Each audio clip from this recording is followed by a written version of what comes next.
All right. Good morning, everyone. I hope you all are doing very well. I hope you're at home, warm, safe. But I made it into school very slowly anyway to make this video. I miss you guys. I hope you had a wonderful weekend. I sure did. You need to watch this.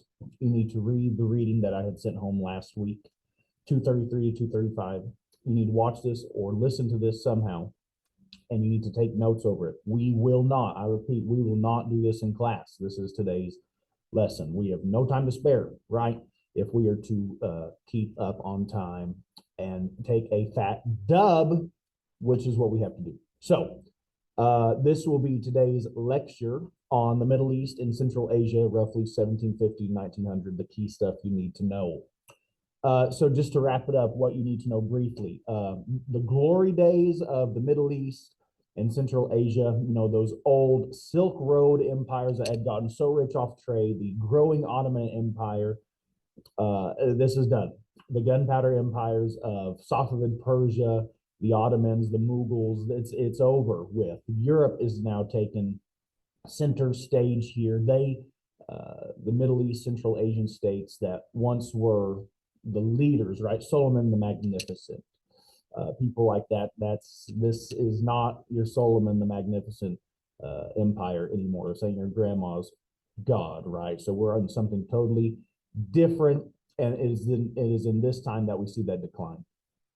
We'll look at several examples of this. One of these is the Great Game that is played by Russia and the UK. So while Persia and Afghanistan are nominally, at least in name, independent, they're really not, as these and other European powers will divide the Middle East and Central Asia into what we call spheres of influence. That's a term you must know, spheres of influence, where, okay, yeah, this is really China, this is really Afghanistan, this is really Persia, but we actually call the shots here. If we need to take care of something militarily, we will. Economically, we will. The spheres of influence, and these European countries decide kind of who is in charge in those spheres of influence amongst themselves. The Ottoman Empire is in its dying days. It is the sick man of Europe, right? And only a little bit of it is still left in Europe. Petroleum, of course, which is driving the Industrial Revolution in its second phase, the second Industrial Revolution, is discovered in the region, making things like imperialism, the Great Game, even more important. And one thing to note is, like in the Ottoman Empire, attempts at modernization ultimately will fail, as you have on one side people who want change, and another side those who do not want change. The old Islamic fundamentalists and elites who want to hold on to the old ways versus those who want to change, right? The key term, some things you got to know. These are not only in your textbook, these are the only three things mentioned in the course CED for this time and place. And that is Muhammad Ali, Ottomanism, and the Balkan crisis. So we will talk about all of these today. Okay, well, here we go. Let's see if I'm doing this right. Perfect. Okay. Well, then let's start with just a brief overview of Persia, or what we would call today Iran. It is at this time that it gets the name changed to Sublime Iran, right? It is a dynasty under the Qajars. The Safavids fall in 1728, something around there. And the Qajars will rule again in name only until 1925. But in reality, it is divided up into spheres of influence by Russia and United Kingdom. And historians call this the Great Game. And you can see this map here. The green in the middle is Iran or Persia. The yellow is Afghanistan. And now you see this pink here in the bottom right of the map. That is today modern Pakistan, but was part of British India. And then the tan just north of it is Russia. Today, those are the modern states of like Turkmenistan and Uzbekistan, Kazakhstan, all those Central Asian states. So that was the Russian Empire. And so this is the boundary between India, the British Empire, and the Russian Empire. And this is where the Great Game is taking place. And there will be a number of military and economic incidents that happen here, primarily because they discover a lot of oil fields that are still in the region today making a lot of oil. And people want that oil, they want that power, they want that buffer zone. There's a lot of reasons of great games being played here. Of course, petroleum to drive the second industrial revolution. Russia has always wanted a large buffer zone. They call that the near abroad, near abroad. And also, it's very weak there. So when there's a power vacuum, when the Qajars can't rule, when there's disunity in Afghanistan, when the Ottoman Empire is on decline, someone's got to take the land, right? At least that's the argument. And so just really, and to sum up, Persia, Afghanistan, Central Asia, that's what's going on here. But the focus primarily of this is going to be the Ottoman Empire, which I'll get to here in a second. Here's a contemporary map. You see the giant pink, which today contains India, Sri Lanka, Pakistan, and Bangladesh, all under one, British India, their crown jewel. And you'll notice the purple, Afghanistan, Persia or Iran, and that yellow to the left of Afghanistan, sandwiched between the Ottoman Empire, which is on the decline. But then you'll notice the orange, the Russian Empire right there, right?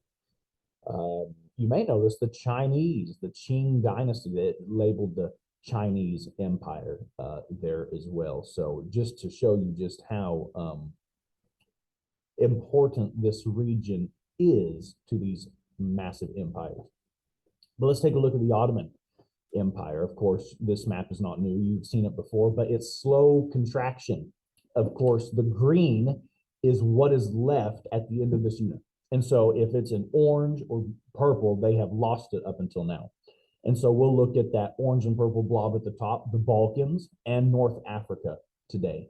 And I'll kind of just break down what happened. Why is the Ottoman Empire, this great empire under Suleiman the Magnificent, that defeated Constantinople and the Byzantines in 1453, that people were traveling the world to go around because they didn't want to deal with the Muslim middleman? What's going on here? Why has it declined? Well, all good things must come to an end, right? And so we'll kind of look at a little bit of that today. So just briefly, of course, for the longest time, its elite military unit, the Janissary, they were the tough guys on the block, but they were really against modernization because of that. They were like the #1 military guys. Why would they want a new modern conscripted military with modern technology and training? Well, they would lose their position of power. And so they actually will assassinate the Sultan in 1807, I believe, Selim III. But then by the 1820s, 1830s, they will be disbanded. And the Ottoman Empire will move towards a more modern military. Again, the Janissary, an example of the old elite Islamic fundamentalists who are again modernization, so much so that they will kill their boss in an attempted coup. And they do impose a new sultan. I think it's Mehmet VI or something. I can't remember. Not the sixth, maybe the third. Never mind that. But eventually what happens is a far more modern military and navy, an army under the Ottoman Empire. And it is at the end of this time, the 1820s, 1830s, really 1840, a series of reforms are instituted called the Tanzimat or the Tanzimat reforms. So roughly 1840, 1876 is this period where the government is attempting to modernize, westernize, industrialize, secularize. That means to get away from Islamic fundamentalism. Secular means the world, secularization. And in 1876, actually, the Sultan Abdulhamid II will promulgate a constitution. He says, okay, we want those Enlightenment ideas in the Ottoman Empire. We need to unify and strengthen along a constitution, a constitutional form of government. So it protects fundamental rights like the press and religion, actually. It establishes a parliament, but it's just a little too much for him. And in 2 years, he'll actually suspend it and shut it down. Here's the problem. He was sandwiched in, and that's a picture of him in the bottom right. He was sandwiched in between the Young Turks, a new radical group who wanted to push for modernization, westernization, secularization on like Western European model. But he wasn't all for that. So he's attempting to find compromise. But then on the other side, he's got, again, the Islamic fundamentalists and the old elite who they're fine how it is, right? And so he's caught between a rock and a hard place. And so the Constitution It's not good enough for anyone. And so he says, okay, shut it down, shut it down. We're not going to do it anymore. You actually see, again, him sacked there. He ruled a long time, 30 years, I believe, at this very tumultuous time in the Ottoman Empire's history, 1876, 1908, maybe. And then you see, of course, a depiction of the Janissary. Never forget the Janissary, right? A lot of those depictions are very colorful. I love those old pictures. And then in the middle, we actually see from 1908 a young Turk postcard. And on it, it's written in Ottoman Arabic script, but also French. It says, long live the fatherland, patrie, long live the nation, and long live liberty. So a lot of these same revolutionary ideas from 100, 150 years before finally being attempted, instituted, pushed for in the Ottoman Empire. So Young Turks versus the fundamentalists, Abdul Hamid II caught in between, attempts reforms, we call those the Tanzimat reforms. How successful are they? Well, we'll see here in a second. Here's a piece from the Constitution of 1876. Islam is the state religion. This is a Muslim country, empire, but while maintaining this principle, the state will protect the free exercise of faiths professed in the empire and uphold the religious privileges granted to various bodies on condition of public order and morality not being interfered with. That's pretty revolutionary for a place that's run by a sultan who claims to be the caliph. Remember that term, the caliph, Muhammad's successor. Remember this is an example of Caesaropapism, the sultan and the caliph under one head, right? Government, religious leader under one person.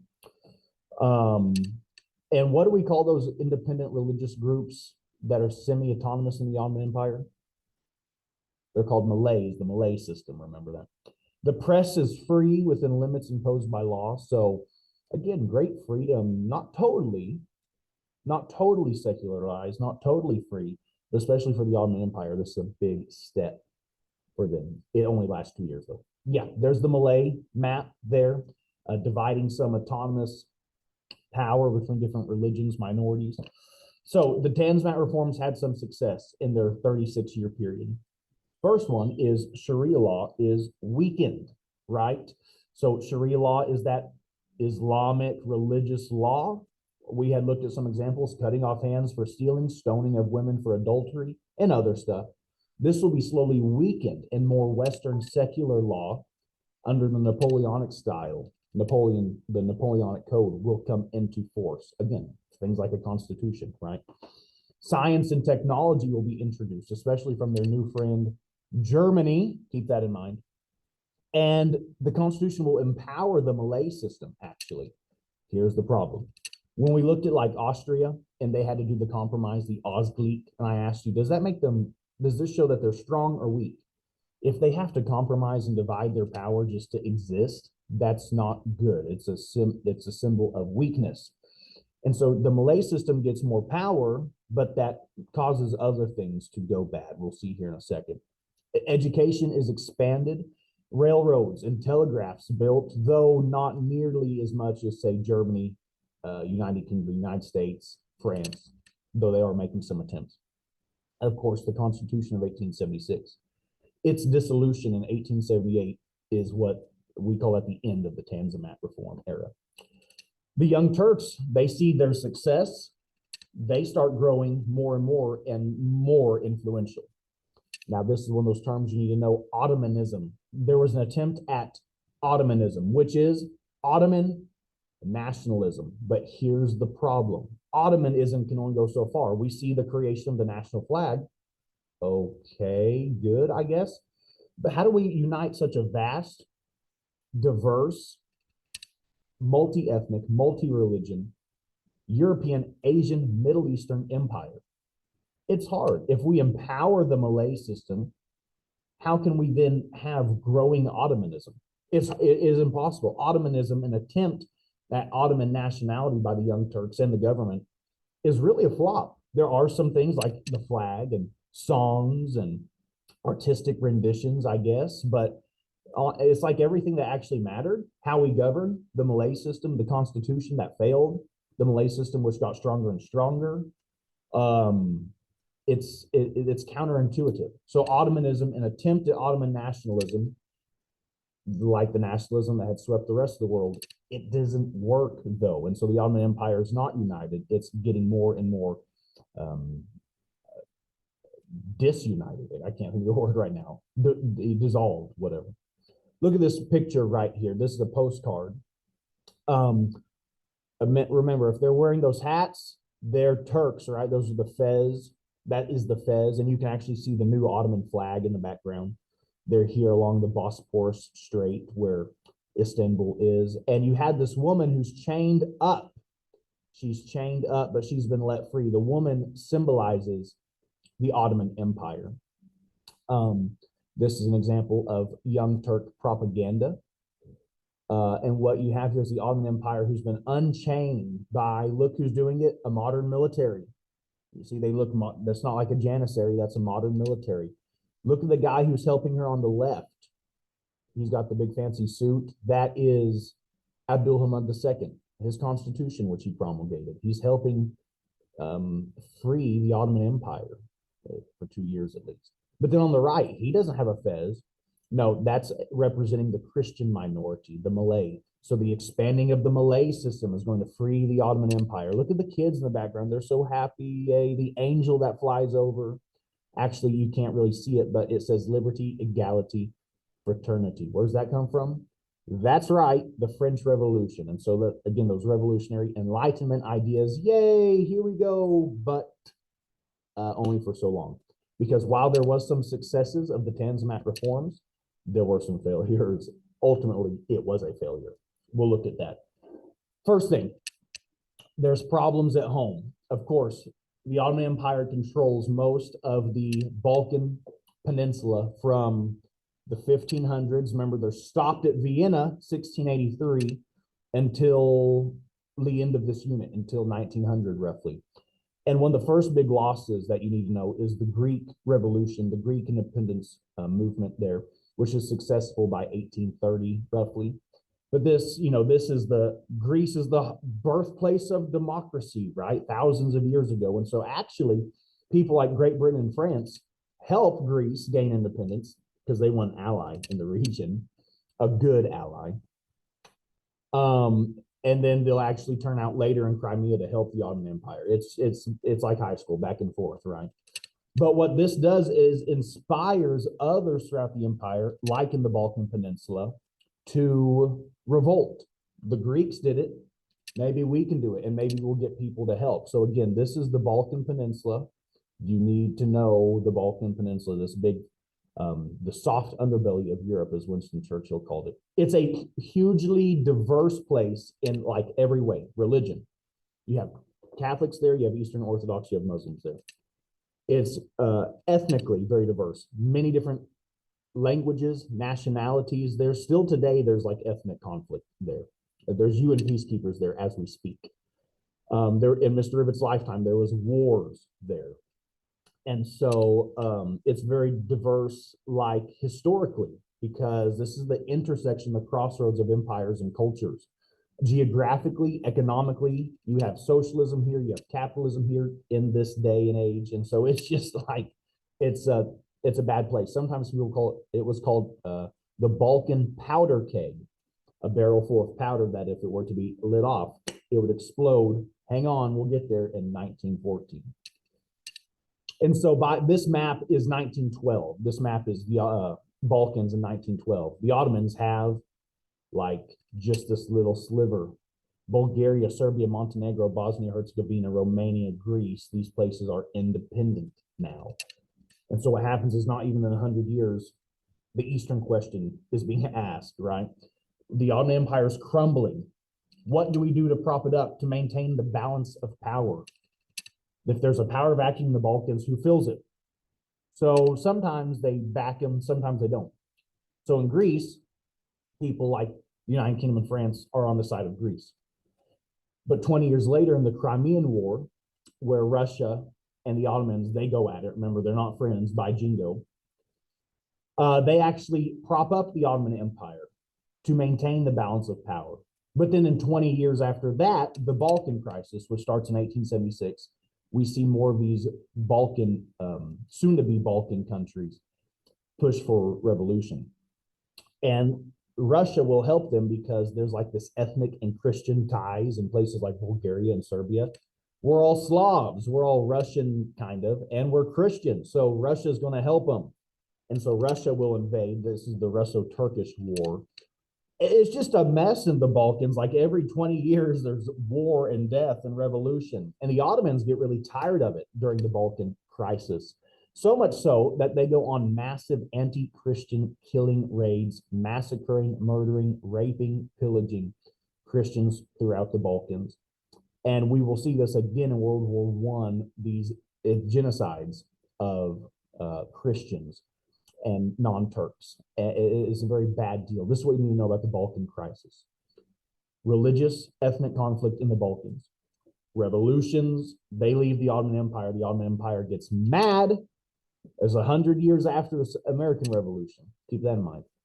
And they go in and do all sorts of anti-Christian, anti-Turk atrocities. Very, very bad deal. But an example of nationalism and revolution in the Balkans in the declining Ottoman Empire. Let's talk about the Ottoman Empire in North Africa. They're also devolving in North Africa. Look at the map here. Slowly, it's creeping more and more to them. They're losing more and more. This is what you need to know. In Egypt, which under this guy, Muhammad Ali, no, just kidding, this guy, not the boxer, but if that helps you remember, go ahead. Muhammad Ali, the Khedive or hereditary prince ruler in Egypt, will make it. It's an Ottoman territory, but in 1805, it's really its own thing. He leads a successful revolt, and he quickly pushes for Western style military and industry, especially in weapons manufacture and the cotton industry, textiles. Heavily industrializes, becomes friends with France and Great Britain. Well, friends, and then later, not so much friends. And so they are actually pumping out guns. They're pumping out cotton and textiles. The Nile River Delta, still to this day, is a major cotton exporter. And so they're doing really well for themselves, getting very wealthy right there in Egypt. Algeria, this little purple bit, will be taken by France in the 1840s. And Algeria is like the India to Great Britain. They consider Algeria their crown jewel, and they'll hold on to it until the 50s, 1950s, right? But here's the thing. The Ottomans can do nothing to stop the French in Algeria, Muhammad Ali in Egypt, and then eventually other places like Tunisia, Morocco will fall to France and Spain. Libya will fall to Italy. Italy's a newcomer, right? 1861, and they're getting in on the imperialism thing. The Ottomans can't hold them back. That's not like the Ottomans are taking a fat L, right? And so Muhammad Ali running the place in Egypt, heavily industrializing, doing a great job. He will end up dying, though, and his sons will rule as Khedive. But Egypt starts taking an L itself because, of course, think about geography. They're on a very important part here between the Mediterranean Sea and the Red Sea. If they could build a canal through right here, they would make a lot of money. It would save a lot of people time and money. We've looked at that before on maps. You don't have to go all the way around Africa, right? If you ship it by water, it's cheaper, faster, safer, easier. We need a canal here. Earth shaping ability is changing. People can build massive canals. And so that's what the French Suez Canal Company does. It is a multinational company operated in France, working in Egypt. We'll see more and more of these at this time. This is an example of economic imperialism. Oh, we don't run Egypt, but we really do with the money in the canal. And they build the Suez Canal, which is completed in the 1850s, 1860s. And so the Khedive of Egypt is effectively a French protectorate until the 1880s, when they actually exchange it to the United Kingdom, who will run the show in Egypt until like the 1940s, 1950s, right? And so while Egypt it's independent and run by Muhammad Ali's descendants, it's not, because of the ever important Suez Canal, that economic imperialism there. I actually have this political cartoon here. You see that we're in Egypt here. That's the Sphinx at Giza. There's the pyramids at Giza, and you have the Turkish Egyptian there, and look at him. He's like grumbling after the woman, but you have the big British soldier. He's protecting, right? He's protecting the woman there. Now, Mr. Bull. Now, Mr. Bull, remember, Mr. Bull represents England. So if you hear something like that, it's talking about England. So this is what the Turkish guy is saying to him. Now, Mr. Bull, you have been Miss Egypt's guardian long enough. So I invite you to consider whether the time has not now arrived for her to return to the arms of her loving uncle, the Ottomans or the Egyptians, whatever you want to say, the Turkish people. Does he look like he's going to give her up? No, he's not. He is a Chad, and he's going to hold on to his lady. So let's go back to the Young Turks. They will eventually have enough of this wish-washy Abdulhamid II. And their leader at this time, his name is Enver Pasha. He is going to really be running the show in the Ottoman Empire from like 1878 to when they're done, 1922. He's actually their minister for war, which they do a lot of in World War I. And so Enver Pasha will lead the revolt. He actually puts the Constitution back in place. And he pushes for a state-run rapid industrialization, modernization, and secularization. So let's build railroads, telegraphs, industry. Let's change the law code. All that stuff that we had for a little bit that was taken away, let's do it, and let's do it fast and now. And so they need money, they need funding, they need support, they need advice. Who do they turn to? Their continental friend back in Europe, Germany and Austria. And so what happens is they end up getting entangled in the European alliance system. Oh boy. Remember, are the Ottomans and Russians friends? No. Are the Germans and Russians friends? No. Are the Austrians and the Russians friends? No. So right down the middle of Europe, in the central part of Europe, Central Powers, you have an anti-Russian conglomeration that's forming. How do you think Russia feels now that they're separated from the rest of Europe? They don't like it. How do you think France and Great Britain feel after they took Egypt, after they helped the Ottoman Empire 50 years ago in Crimea in the Russo-Turkish War? Maybe they feel a little backstabbed that the Ottoman Empire sided with Germany and Austria. Keep that in mind for the next few minutes. Okay, let's do a quick, and this is Enver Pasha, and you see here depiction right before World War I of the Kaiser Wilhelm II, Emperor Franz Joseph of Austria, the Kaiser of Germany, and I think this is Mehmet V of the Ottoman Empire. Again, I'm bad with the numbers. There's a lot of Mehmets. In review, here we go. This is what you need to know.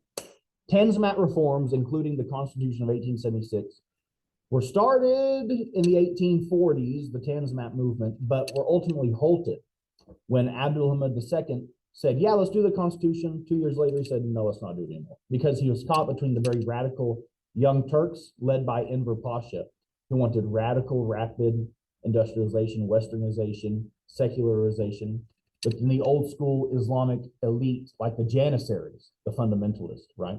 Young Turks, Janissaries, a perfect foil, right? So the Ottomans were ultimately weak and disjointed. They were losing territories to revolutions and wars. The Europeans, like the British and French, are asking the Eastern question: what do we do with the failing Ottoman Empire? And they'll support them only for so long, and they end up taking some spoils for themselves, right? This is exasperated by the Balkan crisis in the 1876, 1878, where we're seeing revolution, nationalism in the Balkans, new countries there in the very heated Balkan powder keg. And so the Ottomans will attempt their nationalism called Ottomanism, but here's the problem. It's only somewhat successful, but it is totally inadequate to deal with an empowered Malay structure and other religious and ethnic minorities who are revolting. Egypt will become independent under Muhammad Ali. The Suez Canal is built, and Egypt goes from French to British control effectively. And the great game is played by Russia and UK in the very petroleum-rich region of the Middle East, Central Asia. France takes Algeria, and Italy gets on the action in Libya. So this is the decline of the Middle East, Central Asia. They're falling to European influence. They cannot modernize. They cannot industrialize. And that is the Middle East, 1750 to 1900. In a nutshell, read, watch this, take notes, read, and Lord willing, I will see you all soon again. Thank you very much. Have a wonderful rest of your day. Be safe, have fun, get some work done. And if you need anything, let me know, okay? I will talk to you all later.